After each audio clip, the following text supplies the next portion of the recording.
திருமறை நேரம் Bible Hour presented by the National Bible College. கிறிஸ்துவின் சபையார் உங்களை வாழ்த்துகிறார்கள்.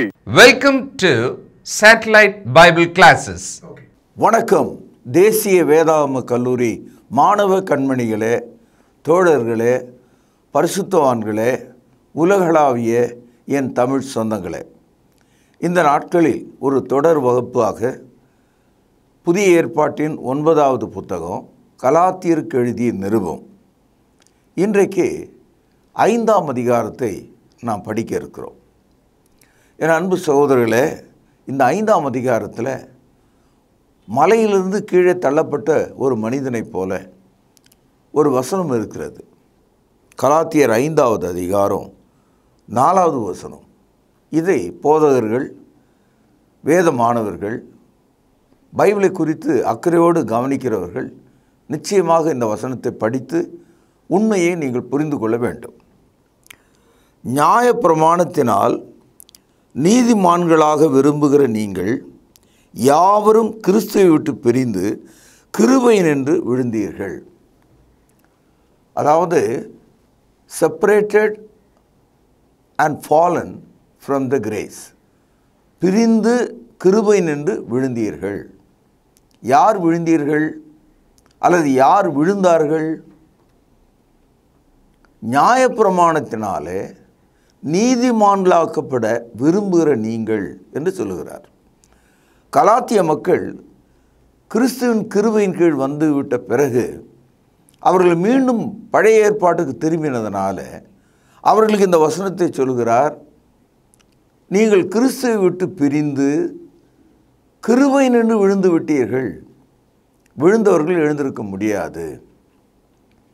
சகோதரர்களே, நம்முடைய வாழ்க்கையில் இந்த கிருபை என்ற வார்த்தையை ஏதோ ஒரு கட்டத்தில் நம்ம பேசுகிறோம், அதை பற்றி யோசிக்கிறோம்.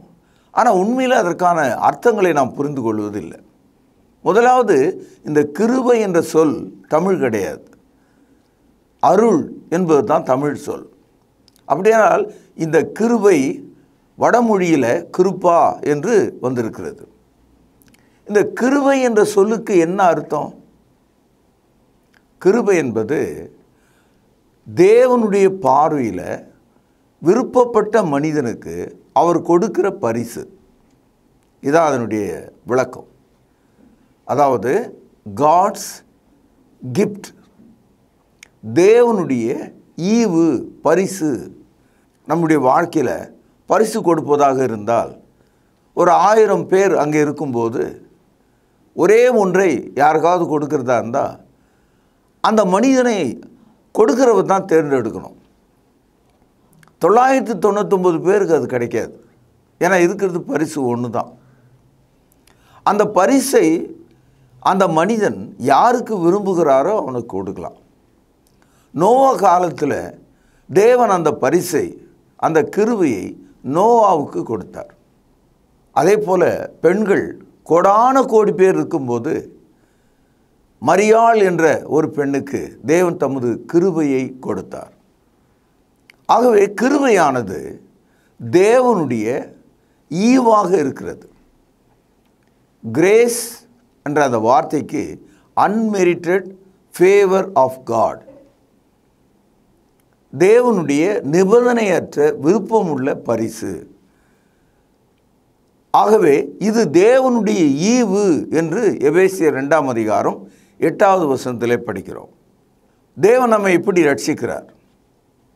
இயேசு கிறிஸ்துவினிடத்தில் விசுவாசமாக இருக்கிறது நிமித்தம் கிருபையானது நமக்கு கொடுக்கப்படுகிறது. ஆகவே கிருபையினாலே, பை கிரேஸ், விசுவாசத்தை கொண்டு த்ரூ ஃபெய்த் ரட்சிக்கப்பட்டீர்கள். You are saved. இது உங்களால் ஆனது அல்ல, தேவனுடைய ஈவு. ஆக இந்த கிருபை என்ற சொல்லுக்கான மொழிபெயர்ப்பு அர்த்தம் தேவனுடைய ஈவு. என் சகோதரர்களே, இந்த கிருபையை தவறாக ஏராளமான மக்கள் புரிந்து கொள்கிறார்கள். உதாரணமாக, கத்தோலிக்கத்திலிருந்து வெளியே வந்த மார்ட்டின் லூதர், அந்த மார்ட்டின் லூதருக்கு பிறகு வந்த ஜான் கால்வின், மற்றும் ஜுங்லி என்ற பேரறிஞர்கள் 15வது நூற்றாண்டிலே ஒரு முக்கியமான போதனையை கொடுத்தார்கள். அந்த போதனை என்னன்னு கேட்டால், இயேசு கிறிஸ்துக்குள்ளே கிருபையினால் ரட்சிக்கப்பட்ட மனிதன் அதுக்கு பிறகு நேராக சொர்க்கத்துக்கு போகிறார். அவருக்கு எந்த தடையும் கிடையாது. அவருடைய வாழ்க்கையில் அவர் தவறு செய்தாலும், குற்றம் இழைத்தாலும், கொலை செய்தாலும், இரத்தம் சிந்தினாலும், எந்த ஆணவ அக்கிரமங்களை செய்தாலும், ரட்சிக்கப்பட்ட ஒரே காரணத்திற்காக தேவனுடைய கிருபையை அவர் திருமுழுக்கு வழியாய் பெற்றதுனால, அவர் பாவ மன்னிப்பு பெற்று ரட்சிக்கப்பட்டவராய் இருக்கிறதுனால அந்த கிருபை அவரை மூடிக்கொள்ளும். இப்போ எப்படி நம்ம தாய் வயிற்றில் ஒரு முறை பிறந்து வெளியே வந்த உடனே வாழ்ந்துக்கிட்டே இருக்கிறோம் மரணம் வரைக்கும், அது மாதிரி கிருபையின் கீழே ரட்சிக்கப்பட்ட மனிதன் பரலோகம் வரைக்கும் அவனை ஒன்றும் எதுவும் செய்யாது. He has been completely covered by the grace of God. Nothing will harm him, stop him. அவன் நேராக பரலோகத்துக்கு போவார் அப்படின்ற மாதிரி ஒரு போதனையை கொண்டு வந்தாங்க. சகோதரர்களே, ஜெர்மன் நாட்டில் டியூலிப் என்ற ஒரு மலர், நீங்கள் பார்த்துருப்பீங்க. அதை அந்த TULIP டியூலிப் என்ற அந்த வார்த்தையை, அந்த எழுத்துக்களை முதன்மையாக வைத்து அவர்கள் இந்த கிருபையை பற்றி ஒரு உபதேசத்தை போதித்தார்கள். டோட்டல் டிப்ரவிட்டி, அதாவது முழுவதுமான வீழ்ச்சி. இரண்டாவது அன்கண்டிஷனல் எலெக்ஷன், தேவனால் தெரிந்தெடுக்கப்படுதல். 3 லிமிட்டட் அட்டோன்மெண்ட், கொடுக்கப்பட்ட பலி. இரிஸ்டபிள் காலிங், மறுக்க இயலாத அழைப்பு. 5வதாக ப்ரிசர்விங் கிரேஸ், காக்கும் கிருபை. அதாவது total depravity, unconditional election, limited atonement, irresistible calling and preserving grace. இந்த 5 சொற்கள் தான் அந்த கிருபை மட்டுமே, ஒன்லி கிரேஸ் என்ற போதனையாளர்களுடைய செய்தியாக இருக்கிறது. அதாவது இந்த ஜான் கால்வின், இந்த ஜுங்லி, இவர்களெல்லாம் மார்ட்டின் லூதருக்கு பிறகு அதே காலகட்டத்தில் ஏறக்குறைய 1500 1600 இடைப்பட்ட காலத்தில் இவர்கள் ஜெர்மனி நாடு முழுவதும் கத்தோலிக்கர்களுடைய கையிலிருந்து விடுதலையாவதற்காக, காரணம் கத்தோலிக்கர்கள் மதமாகவும் இருந்தார்கள், ஆட்சியாளர்களாகவும் இருந்தாங்க. ஏன்னா கத்தோலிக்க மதம்தான் அந்த நாட்டை ஆளக்கூடியதாக இருந்தது. ஆக விடுதலைகளை விரும்பின மக்கள், அதை எதிர்த்தவர்கள் தான் கத்தோலிக்கர்கள், புராட்டஸ்டன்ட் எதிர்ப்பாளர்கள் என்று அவர்களுக்கு முத்திரை குத்தியது. ஆக மார்ட்டின் லூதர் கத்தோலிக்கும் தவறான போதனையாளர்கள் என்று சொல்லி அவர்களுக்கு எதிரான தவறுகளை சுட்டி காட்டினார். அது முதற்கொண்டு மார்ட்டின் லூதரை பின்பற்றினவர்களை தான் புராட்டஸ்டன்ட் சமயம் என்று அழைத்தார்கள். இன்னை வரைக்கும் கிறிஸ்தவத்தில் 2வது பெரிய பிரிவாக புராட்டஸ்டன்ட் அமைப்புகள் இருக்கிறத இன்றைக்கி நீங்கள் பார்க்கலாம். அதில் ஒரு அங்கமாக கூட நீங்கள் இருக்கலாம். இந்த புராட்டஸ்டன்ட் அமைப்புகளில் தான் மார்ட்டின் லூதருக்கு சற்று பிறகு ஜான் கால்வின், கால்வினிசம் என்று இதை அழைக்கிறார்கள். ஏனென்றால் அவர் என்ன கண்டுபிடிச்சார்? கிருபை. இந்த கிருபை நம்மை முற்றிலுமாக காக்கிறது. இதற்கான போதனையை தான் TULIP டியூலிப் என்ற அந்த சொல்லாக அவர்கள் கொண்டு வந்தாங்க. இதுக்கு அவங்க ஒரு ஆதாரம் ஒன்று காட்டுறாங்க. அது என்னன்னா 2 கொரிந்தியர் 12வது அதிகாரம் 9வது வசனம். இதை நீங்கள் மார்க் பண்ணிங்க. அதற்கு அவர், என் கிருபை உனக்கு போதும், பலவீனத்திலே என் பலன் பூரணமாய் விளங்கும் என்றார். இதை எழுதியவர் அப்போஸ்தலனாகிய பவுல். ஜான் கால்வின், ஜுங்லி, இந்த புராட்டஸ்டன்ட் அமைப்புகளில் இந்த வசனத்தை எடுத்துக்கொண்டு தான் இந்த பாருங்க, கிருபை நின்று நீங்கள் விழமாட்டீர்கள். ஒரு முறை ரட்சிக்கப்பட்டால் எப்போதும் ரட்சிக்கப்பட்டு இருப்பீர்கள். கிருபையானது உங்களை மரணத்துக்கு அப்பாலும் தாங்கக்கூடியதாக இருக்கிறது. ஒரு முறை கிருபையின் கீழே வந்தவன் நேரடியாக மோட்சத்துக்கு செல்வான். அப்படியே அவன் தவறு செய்தால் கூட கிருபை அவனை மூடி காத்து கொள்ளும். எப்படி இஸ்ரவேலர்கள் கடைசி வரைக்கும் இஸ்ரவேலர்களாக இருக்கிறார்களோ அவ்விதமாக கிருபை பெற்றவர்கள் கடைசி வரைக்கும் கிருபையின் கீழ் இருக்கிறார்கள். இதுதான் அவளுடைய போதனை. அதுக்கு ஆதாரமாக இந்த வசனத்தை எடுத்துக்கிட்டாங்க. அதாவது, என் கிருபை உனக்கு போதும். அது மாத்திரம் இல்லை, அந்த போதும் என்ற அந்த மனிதன் தவறு அக்கிரமோ பாவங்கள் செய்தால் அதை அந்த கிருபை மூடி காத்து கொள்ளும். உன் பலவீனத்தில் என் பலன் பூரணமாய் விளங்கும். பாருங்கள், பவுலடியாரே சொல்லியிருக்காரு என்று அவர்கள் வாதிட ஆரம்பித்தாங்க. இந்த போதனையின் பின்னால் தான் பிறகு வந்த காலத்தில் பெந்தேகோஸ்தே அமைப்புகள் உருவானது. பெந்தேகோஸ்தே மக்கள் மத்தியில் கூட இப்படிப்பட்ட ஒரு மனநிலை இருக்கிறது. அதாவது, ஒரு முறை பரிசுத்த ஆவியை பெற்ற ஆள் கடைசி வரைக்கும் அந்த ஆவினாலே ரட்சிக்கப்பட்டு காக்கப்பட்டு வழி நடத்தப்படுகிறார் என்ற ஒரு கருத்து அவர்கள் மத்தியில் நிலவுகிறதை பார்க்கிறோம். என் அன்பு சகோதரர்களே, தேவன் நமக்கு கொடுத்திருக்கிற ரட்சிப்பு ஒவ்வொரு நாளும் புதுப்பிக்கப்பட வேண்டும். ஒவ்வொரு நாளும் கீழ்ப்படிதலுக்குரியதாக இருக்க வேண்டும்.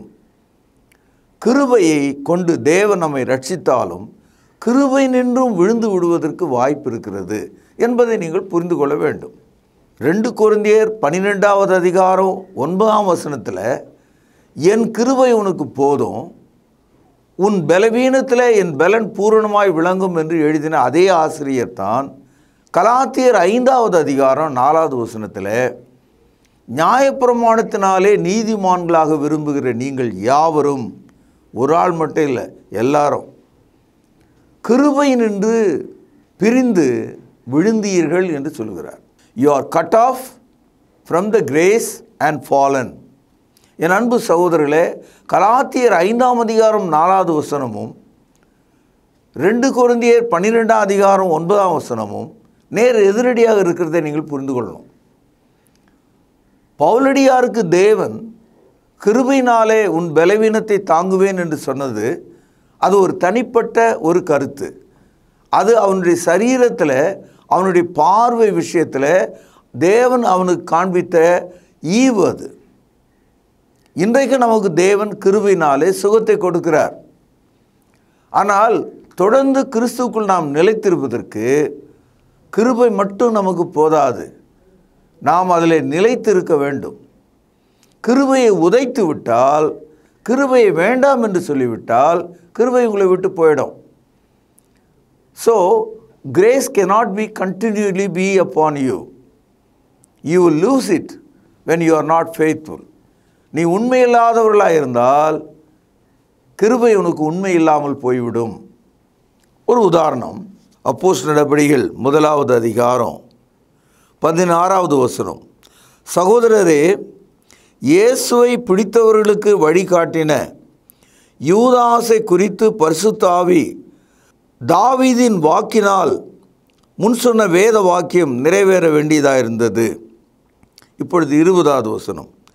சங்கீத புத்தகத்திலே அவனுடைய வாசஸ்தலம் பாழாக கடவுது, கவனியுங்கள், ஒருவனும் அதில் வாசம் பண்ணாதிருப்பானாக என்றும் அவனுடைய கண்காணிப்பை வேறொருவன் பெற கடவன் என்றும் எழுதியிருக்கிறது.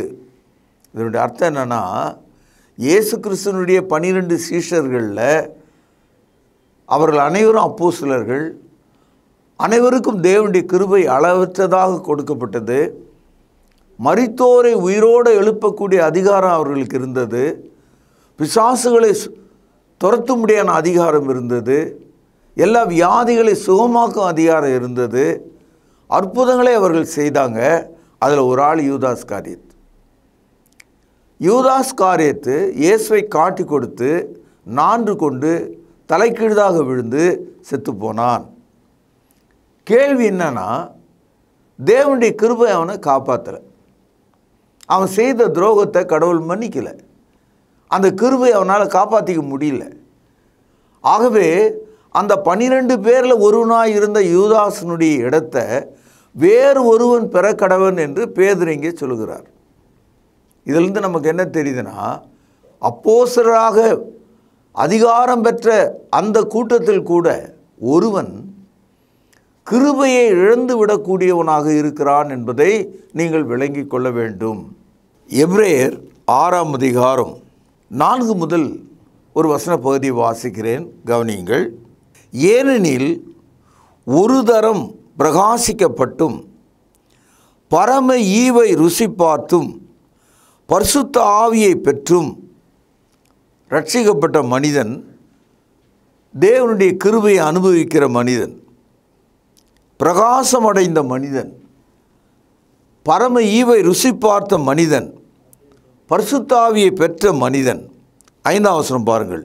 தேவனுடைய நல்வார்த்தையும் இனி வரும் உலகத்தின் பலன்களை ருசி பார்த்தும், அதாவது இன்றைக்கி என்ன நடக்குது, நாளைக்கு என்ன நடக்குதுன்றத தோராயமாக விளங்கி கொண்ட ஒரு கிறிஸ்தவன், இயேசுனுடைய வருகைக்காக காத்திருக்கிற ஒரு கிறிஸ்தவன், தேவனுடைய வசனங்களை ஜீவ வசனங்களாக ருசி பார்த்த ஒரு கிறிஸ்தவன் கிருபை இழந்து விட முடியும்.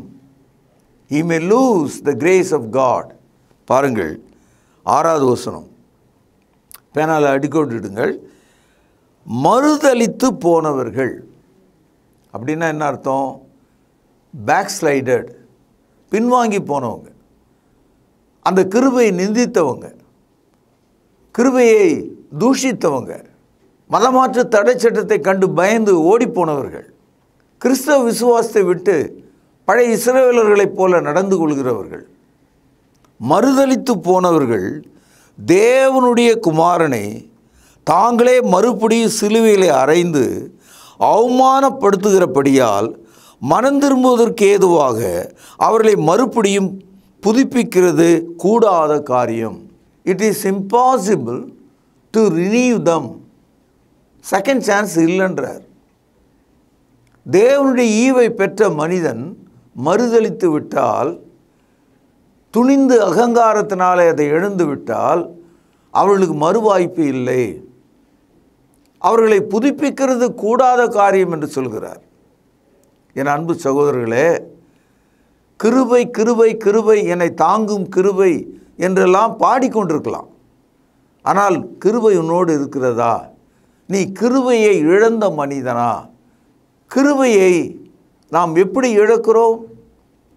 தேவ நீதி அறியாமல் விக்கிரக வழிபாடுகளுக்கு செல்கிறதுனாலே, தூஷிக்கிறதுனாலே, பழைய ஏற்பாட்டு முறைகளை கை கொள்கிறதுனாலே நாம் கிறிஸ்து விட்டு பிரிந்து கிருபை நின்று விழுந்தோம். எபிரேயர் 10வது அதிகாரம் 26, 27 வசனங்கள். சத்தியத்தை அறியும் அறிவை அடைந்த பின்பு நாம் மனப்பூர்வமாய் பாவம் செய்கிறவர்களாயிருந்தால் பாவங்களின் நிமித்தம் செலுத்தத்தக்க வேறே பலி இனி இராமல் நியாய தீர்ப்பு வரும் என்று பயத்திருத்தோடு எதிர்பார்க்குதலும் விரோதிகளை பட்சிக்கும் கோபாக்கினமே இருக்கும். அதாவது கிருபையை இழந்து விட்ட மனிதன் சத்தியத்தை இழந்து விட்டான். அவனுக்காக செலுத்துவதற்கு வேறு பலி இல்லை. இப்பொழுது இயேசு கிறிஸ்துவினுடைய சிலுவை பலியை தேவன் அவனுக்கு தரமாட்டார். அவன் கிருபையை உதைக்கிற மனிதன், கிருபையை மறுக்கிறவனாக இருக்கிறான். சத்தியத்தை அறிந்த பின்பும் மனப்பூர்வமாக பாவம் செய்கிற மனிதனை கிருபை காப்பாற்றாது. இந்த இடத்துல John Calvin, Zwingli, Martin Luther போன்றவர்கள் புராட்டஸ்டன்ட் சமயத்தை உருவாக்கும் போது கத்தோலிக்க மதம் கிரியை, அதாவது ஒர்க்கை நம்பி இருக்கு. எல்லாமே அவங்க சடங்கு தான் கத்தோலிக்கர்கள். ஆனால் புராட்டஸ்டன்ட் சமயம் என்ன சொல்லுதுன்னா, விசுவாசமும் கிருபையும் நமக்கு போதுமானது.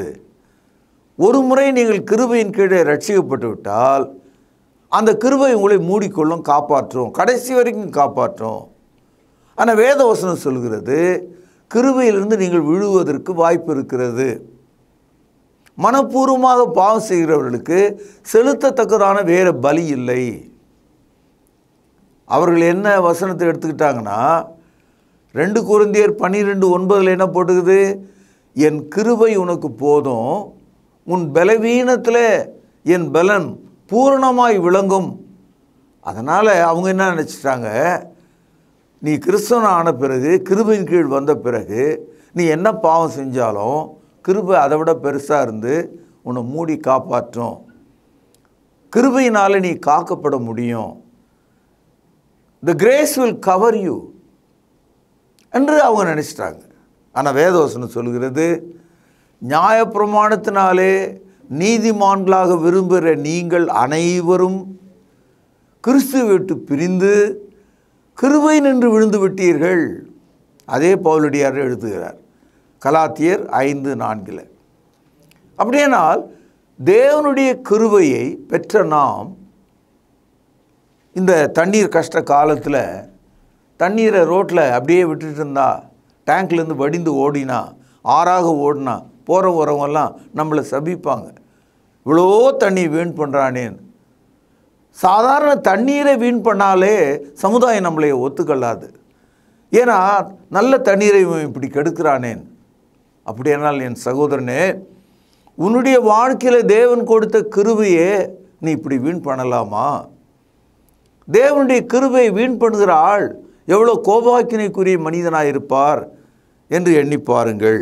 கலாத்தியர் 2வது அதிகாரம் 21வது வசனம், நான் தேவனுடைய கிருபையை விருதாவாக்குவதில்லை. அதாவது 2 கொரிந்தியர் 12:9 எழுதின அதே ஆசிரியர், கலாத்தியர் 5:4 எழுதின அதே ஆசிரியர் தன்னுடைய சொந்த வாழ்க்கையை ஒரு உதாரணமாக இங்கே சொல்கிறார். கலாத்தியர் 2:21, தேவனுடைய கிருபையை நான் வீணடிக்க மாட்டேன். ஐ won't waste, I never make it vain. அதை நான் வீணாக செலவு செய்ய மாட்டேன். நம்ம வீட்டில் குழந்தைகள் பகல் வேளையில் வீட்டில் இருக்கிற மெழுகுவர்த்தியை கொண்டு வந்து விளக்கு கொளுத்தி விளையாடுவதை பார்த்துருக்குறோம். பகல் நேரம் பிள்ளைகள் அதை கொளுத்தி விளையாடும். அப்போது பெற்றோர்கள் என்ன சொல்லுவாங்கன்னா, நீ வெளிச்சத்தை வீணாக்குற, இவ்வளோ வெளிச்சமாக இருக்கிற நேரத்தில் எதுக்கு இந்த மெழுகுவர்த்தியை கொளுத்துற, இது இரவில் எரிய வேண்டியது, அந்த வெளிச்சத்தை நீ நாசம் பண்ணுறியே, மெழுகு கரைந்து போகிறதே.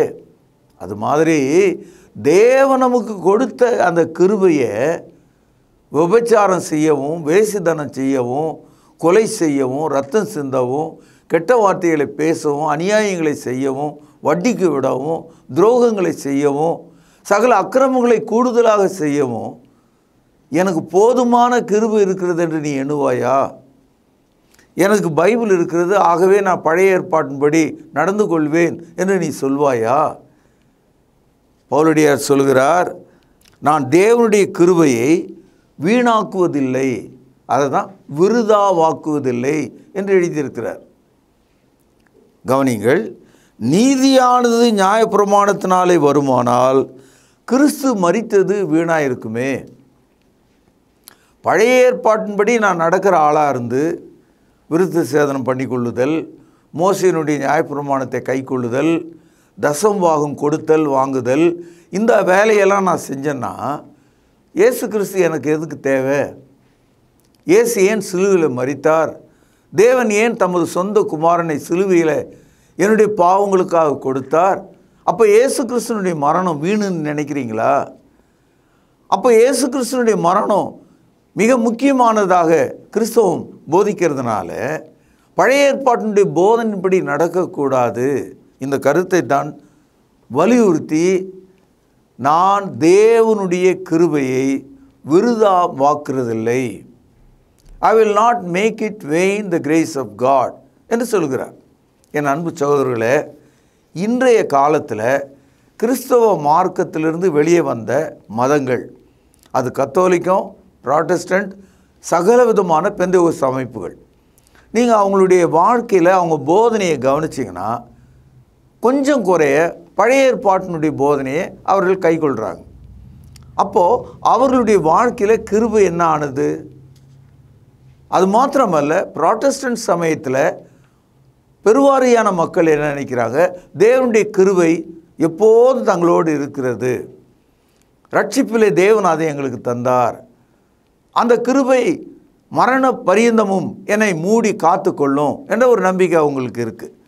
அதை ஆங்கிலத்தில் கிரேஸ் ஒன்லி என்று சொல்லுவாங்க.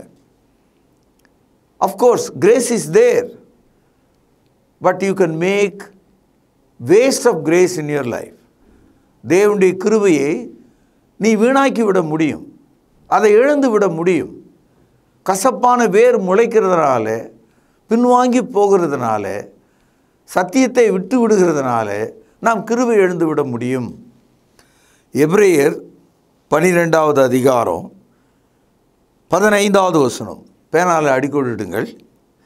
ஒருவனும் தேவனுடைய கிருபையை இழந்து போகாதபடிக்கும் யாதொரு கசப்பான வேர் முளைத்தெழும்பி கலக்கம் உண்டாக்குறதுனாலே அநேகர் தீட்டுப்படாதபடிக்கும்.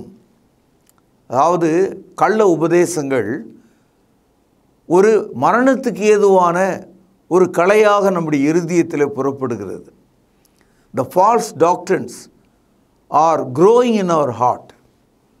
சத்தியத்தை விட்டு விலகும்போது, தவறான உபதேசங்களுக்கு போகும்போது மரணத்துக்கு ஏதுவான ஒரு கசப்பாக அது இருக்கிறது. ஆகவே என்ன சொல்கிறார்? ஒருவனும் தேவனுடைய கிருபையை இழந்து போகாதபடிக்கு. இந்த வசனத்தை ஜான் கால்வின், ஜுங்லி, மார்ட்டின் லூதர் போன்றவர்கள் படித்திருப்பார்கள். ஏன் அவர்கள் அதை புரிந்து கொள்ளாமல் போனார்கள் எனக்கு தெரியல. அதனால்தான் இன்றைய வரைக்கும் புராட்டஸ்டன்ட் சபைகள் மத்தியில், குறிப்பாக லூத்தரனிசம், லூத்தரன் சபைகள் என்ற ஒரு அமைப்பு, அதில் பல பிரிவுகள் இருக்குது.